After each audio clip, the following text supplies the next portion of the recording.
Fine, thank you, Malintha. Good Okay, evening. Yes, so today, welcome everyone for the live podcast, and the topic would be why counseling and mm, family therapy is important for the churches. yes. Before we start, could Mm, you please give us an introduction about yourself? Tell us about you. good. So my name is Tabitha Susan Wanjiko Njoroge. I'm a consultant counseling psychologist and also a lead therapist at Care Up Consultancy, where we offer professional counseling, training, and personal development. We are located in Nanyuki. However, we offer sessions virtually. Any place in this world, if you like our services, you are free to reach out to us, and that is what we major in. And above all, I'm born again. Yes, Welcome and thank you for that introduction. So, mm, Tabby, I call you Tabby, right? yes, please Yes. go ahead. Okay. So Yes, let me okay, good, because I'm used to that, right? So why do yes, you believe that churches today that they need to actively engage in counseling and family therapy? Do they really need the yes, churches? yes. It is very important because churches, once they are actively involved in the matters of counseling, it may provide a safe space. Actually, not really may. It is actually a safe place whereby individuals can reach out for therapy and um, they can provide also a supportive environment for these individuals, whereby they'll be able to work through struggles that they are going in. This will also help them foster their spiritual growth and build stronger relationships between them and the people that are close to them. Thank you. And Yes, next question for you would be: what are yes, some common family or relationship issues that you've seen in the community, mm, church community, especially? yes. So in matters of families, some of the common issues, but they are not limited to what I'm going to mention. Things like marital conflicts may arise, and this may inform these individuals to seek family therapy. Also, another common challenge that affects is the parenting struggles. At times, there are different levels of parenting, and this may actually uh, cause some chaos or rather some differences. Also, issues of mental health, because mental health may also find couples, just like I mentioned with parenting, and a lady may be going through postpartum depression, for instance, or anxiety. And these are just some of the mental health challenges that, if not addressed, they can cause big issues. At times, even find such families also going through addictions. They're just fighting through silent battles, and at times they don't know what is that safe environment. Who is that person I can actually reach out to share? Also, transitions like loss and grief, or loss of a job. Yes, you're coming to church, but maybe you just lost your job yesterday. So these are some common challenges that are there. Yes. Okay, you spoke about Mm-hmm. mental health Yes. and addictions. What sort of addictions do you see commonly in this Mm. community? One, we have addictions such as behavior addictions. We have Mhm. things like gambling disorder, whereby Mhm. individuals are hooked to the gambling. Also, Mhm. other behavioral addictions, we have things like sex addiction. These are just silent battles that people may be battling. Or maybe Mhm. they are addicted to pornography, for instance, or substance use. And Mhm. at times, yes, you may be coming to church, but maybe you're struggling with some of these things silently. Mhm. And when you get the right kind of help, you can actually be able to go through it and come out of it successfully. Those are some of the addictions that one may be going through. Tabby, now that we have identified, you have identified these issues.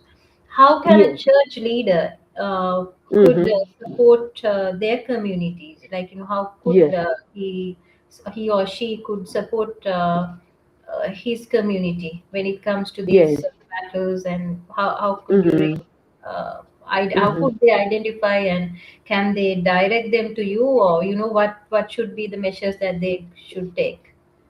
Okay. So one, the counseling one can help the Mhm. church members address these underlying issues. And one way is the church because at times we also want something we call confidentiality. You don't want Mm-hmm. a member to approach you and Mm-hmm. they feel exposed. So lines are available, phone numbers, maybe an email address, or the person that they are open to, they can tell them, I'm struggling with this, I want help. Can I see a therapist?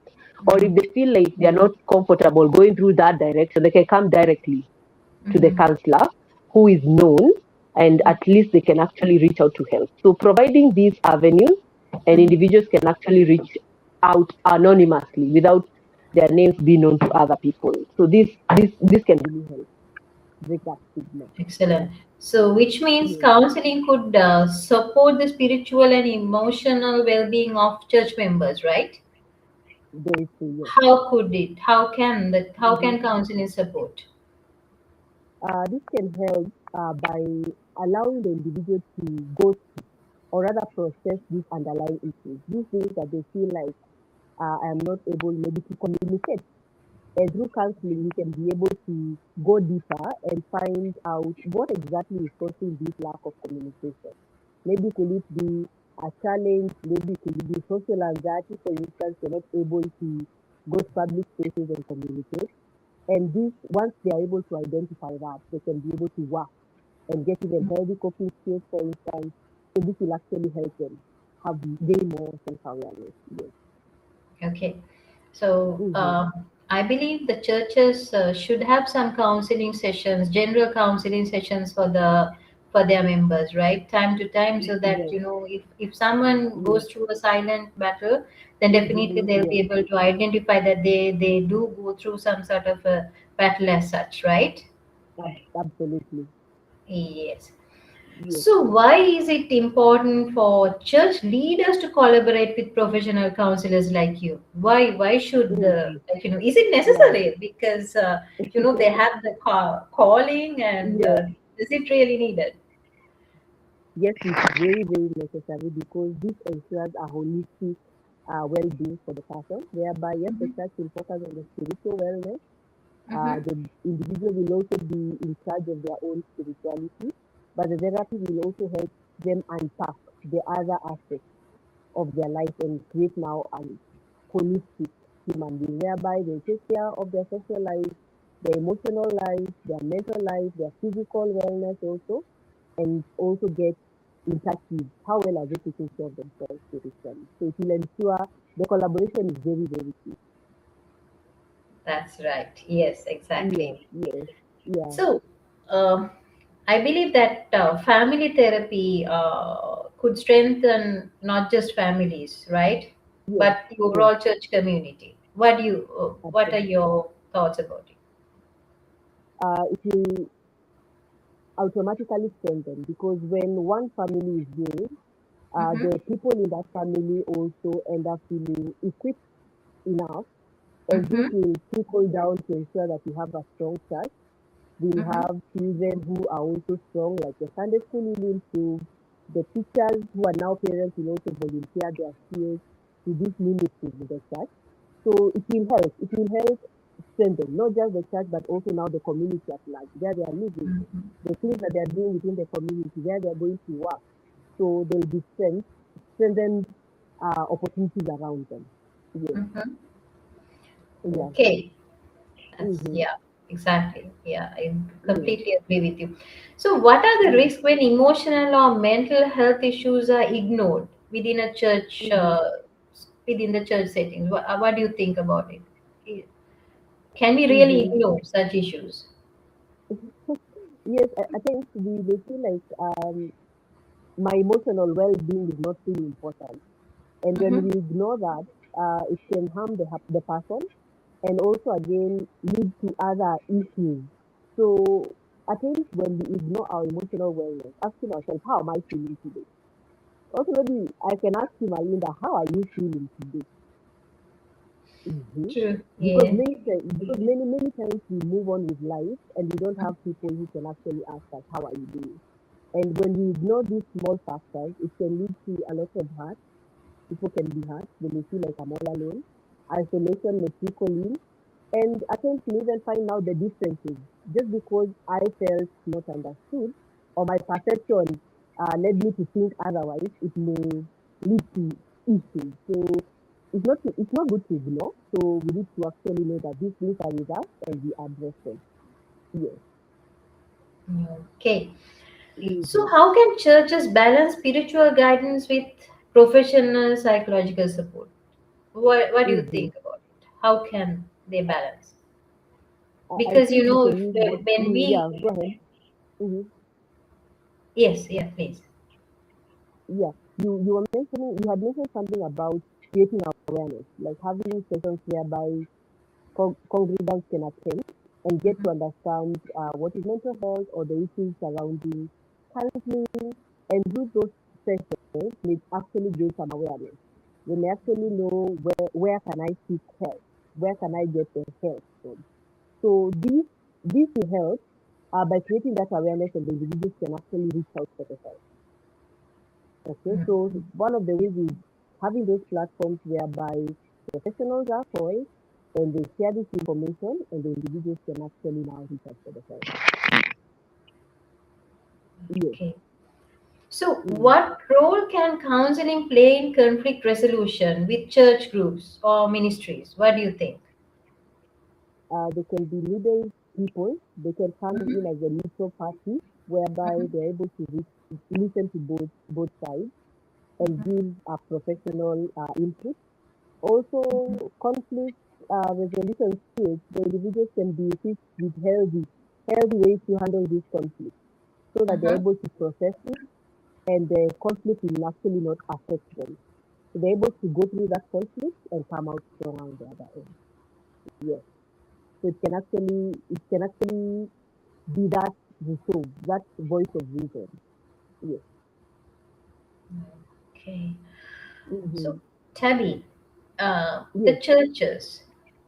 Yes. I think we discussed about the church community, then about the silent, Mm-hmm. Yes. battles that they go through, Battle.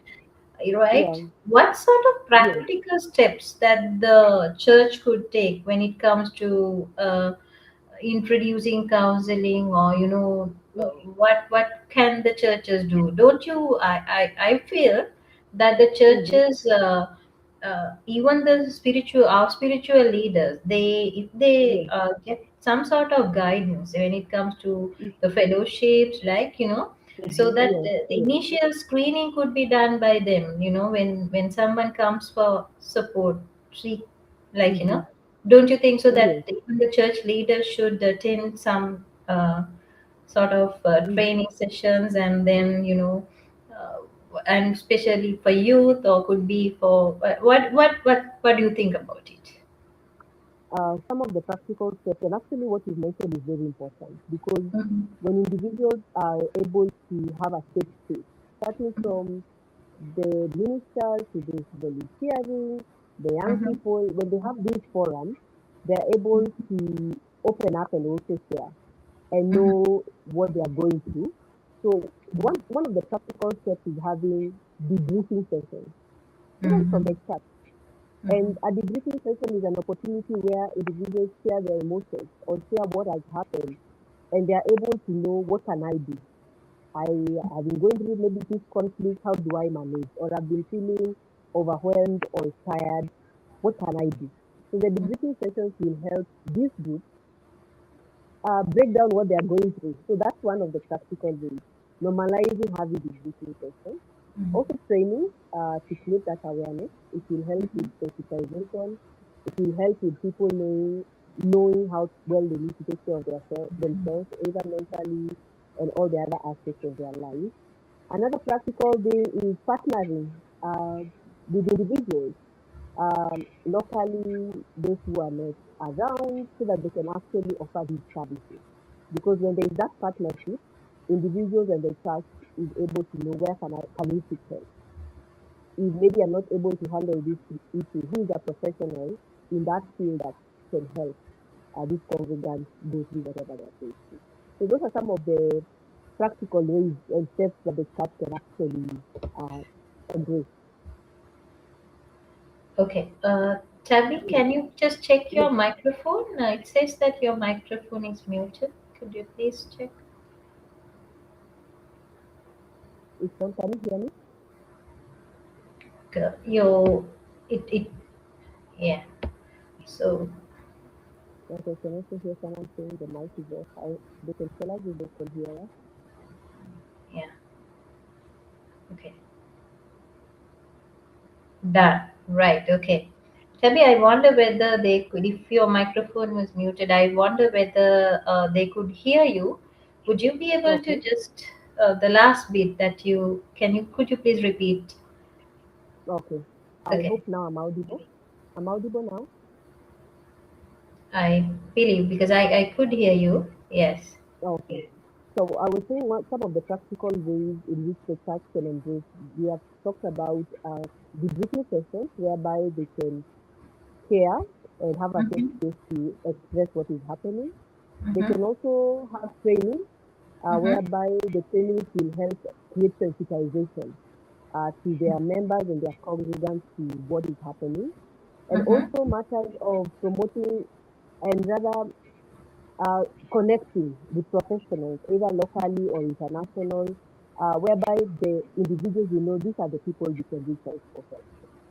So Mm-hmm. those are some of the practical steps that can actually help the staff in these matters that we're talking about. Okay. Tabby, I would like to go back to something that we discussed earlier Please, please do. about the battles, right? You spoke Yes. about the silent battles, especially when it Mm-hmm. comes to youth. How Yes. can we, because we've seen that majority of our youth they suffer, they go through some Mm. silent battles. What sort Yes. of silent battles, have you can you give us some examples? Because in case if a parent is hearing us, they can definitely support their children, right? So Yes. without, rather Mm. than just misunderstanding, we've seen that when it comes to youth, most of the parents, Mm-hmm. there's a battle with the Yes. teenagers, and right. So Mm-hmm. how, Yes. what sort of advice, and what sort of, especially what sort of battles do they go through Okay. Thank you commonly? for that question. Yes. And we can begin with family. Family conflicts really affect the young people. Mm-hmm. And when you find that there is a difference between the parents, Mm-hmm. and many times the parents assume that the children are not seeing, Mm-hmm. and this young person will actually be battling that. They'll be feeling like maybe I'm the cause, I'm the reason why my dad and my mom are not talking. And at times when they feel that and no one is communicating to them, they may now start having symptoms either in their behavior, just as a Mm-hmm. matter of communicating. They're trying to communicate something that no one is willing to call them and share it to them or reassure them that whatever we are going through, it has nothing to do with you. We still care about you, but we're going through a phase. And many Mm-hmm. times, no one calls these children. So we Mm-hmm. now have issues. There's something we call conduct disorder. This Mm-hmm. is whereby now the young person is starting to have behaviors that mimic indiscipline, but mainly it has a root cause. Maybe there's somewhere it started. They're not communicating. They're now having fluency issues. They are fighting a lot. Um, let me check the phone. They are fighting, and at times he finds that there is so and as they're going through all this, they may now get themselves into addiction, either Mm-hmm. internet addiction. That is one thing. They're running away. They are spending also a lot of time in gaming. Gaming is good, it can be a source of income, but there's something we are calling internet gaming disorder, whereby you find a young person is glued to the screen for almost the whole day. And all this is just they're trying to run away from what is happening. They're trying to cope with all the emotions that they're going through. If they are chaos, they're always maybe on their headphones because the noise is too much, so they just want to block that noise. So some of the issues that the young person is going through and through this stage, as they're trying to identify themselves, you have this like identity crisis. They don't know where they are. They're testing religion. They again maybe even don't want to go to church because of the pain that maybe they feel God has left me. Why am I going through all this? So these are some of the silent battles that a young person may be going through. Okay.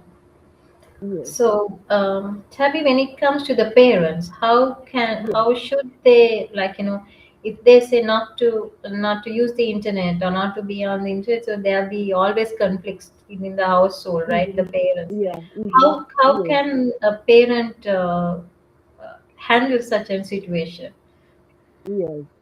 I like saying that parents are Mm-hmm. mirroring role models for these children. And at times when we are quick to tell our children, don't do this, yet Mm-hmm. we are the ones doing that. They are learning from us. So we also need to be good examples. And at times it's hard to strike the balance. Uh, but my husband keeps saying that it's good. It's good to be that person. When you say no phones or no internet, how much are you using your gadget? Because when you say no phones, yet I'm always on the phone, I'm also portraying a different message to what I'm communicating to my child. So it needs to start with me. It needs to be a pattern that they learn from home. We also need to talk about it so that I learn as a parent and my child looks at me and they can actually feel that my parent is also practicing what they actually told me. So we need to be the mirror. Yes. Brilliant. That's beautiful. Yeah, yeah. Yes. Thank you, Yes. Tabby, for that. You're welcome. So, Tabby, now I think we've discussed quite a lot. Yes. What if someone wants to, because not only in Nanyuki people, but Yes. we have 47 counties in Kenya, Yes. Yes. and this is an area where most of our churches should focus, and we need that support for our, especially for our youth, when it comes Mm. to families and Yes. even adults. Sometimes in their old age, when they have to leave their jobs and retire, the retirement, they get depressed, Yeah. right? Yes. These are some of the Yes. areas. So, Yes. churches should definitely plan retreats, or counseling sessions Yes. for our members. So, Yes. if any church, if they need to speak to you for Mm-hmm. support, or some counseling sessions, how could you your so it could be online, right? Yes. Or in Yes. It's true. physical as well. So, Yes. what would be the number, or the contact details? How can they reach you? Okay. So we have an email address. They can reach Mhm. out to us through Okay. info@terapconsultancy.co.ke. Okay. info@terapconsultancy.co.ke. Or we also have a number that I can Mm-hmm. share. This is 0769 611 788. 0769 611 788. They can reach out to us and uh, the directors will be able to reach out to them Mm-hmm. for logistical purposes and planning. So these services are available virtually or physically. Yes, Okay. So thank you very much, Tabby, for this session. you're welcome. We would want to invite you again for another session Mm-hmm. where we could go Of deeply course. in one of the areas, maybe Yes, that yes. definitely support our community. Thank you Mm-hmm. for joining today. Would you like to You're add welcome. anything? Do you want to talk our followers? Do you have Mm-hmm. anything to say? Or Mm-hmm. Yes. So my parting thought and maybe something that I can encourage us is we need to break the stigma surrounding seeking therapy. We need to normalize that it's okay not to be okay because many times people want to keep quiet because they are shying away from seeking help because they feel that they're going to be judged. But once we realize that we are important and our lives matter, this can actually encourage us that it's not weakness to seek out for help. It actually takes a lot of courage to reach out to someone and share what you're going through with the hope that you'll be able to go through that process. Also, I'd like to encourage individuals when you reach out for help, be consistent with it. Don't give up along the way because even on those days that you don't want to continue, it's important to just show up. And that is what will keep helping us. Will build healthy families, uh, encourage individuals to reach out for individual therapy, family therapy, any form of therapy. So you're welcome to reach out for help. Help is available. If maybe you need someone near you, referrals are also available. So mine is to say, let's reach out for professional help. Help is available.